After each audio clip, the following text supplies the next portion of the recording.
You might see that word and be wondering what that even is.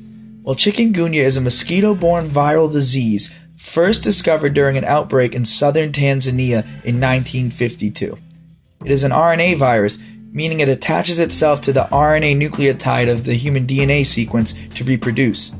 Transmission occurs through blood when infected mosquitoes bite humans, but humans can also give mosquitoes chikungunya, so really it works both ways. And although rare, pregnant women can also transmit the virus to their unborn children. In terms of symptoms, you should contact a doctor if you experience any of the symptoms, including fever, joint pain, headache as well as muscle aches, rash, fatigue, or nausea. If you look to the bottom right, you can see a typical chikungunya rash. If you have this rash, you should go and talk to your primary care physician. In terms of risk factors, the biggest determinant actually turns out to be geography. The groups affected, both racially and religious, aren't statistically relevant when compared with the demographics of the area they are from. For example, blacks in predominantly black nations are more affected not because of their race but because of their geographical locations, which lend themselves to being mosquito-conducive environments. In terms of the gender breakdown, more men may be affected, however, due to a tendency on average to be outdoors more, theoretically increasing exposure potential.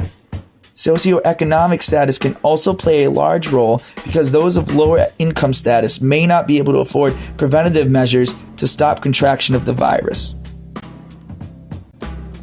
The main geographical areas affected are Africa, South America, the Caribbean, and East Asia and the Pacific Indian Islands.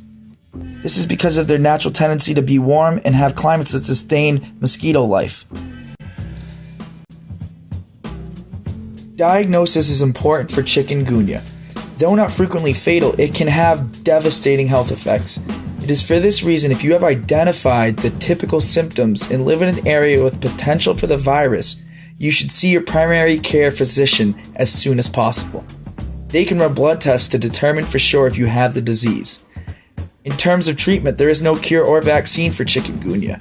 The treatment involves letting your body beat the virus while you treat the symptoms.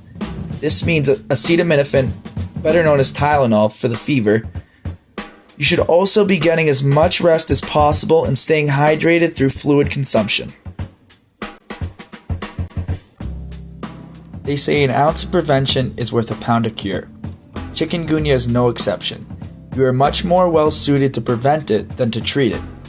The first step to prevention is to determine if you are at risk based off your geographical location and if there has been cases in your local area. Once you have determined that you are in fact at risk, you must then begin by taking several steps in prevention. These include bug-proofing yourself and your residence. In order to bug-proof yourself, wear long-sleeve shirts and pants instead of short-sleeve shirts and shorts to lower exposed skin and lower vulnerability to mosquito bites. You can also use bug repellents such as DEET or all-natural repellents such as citronella to repel bugs. Bug-proofing your house means using screen doors and windows to prevent bugs from entering. This is the most important part in prevention at home in terms of preventing mosquito bites.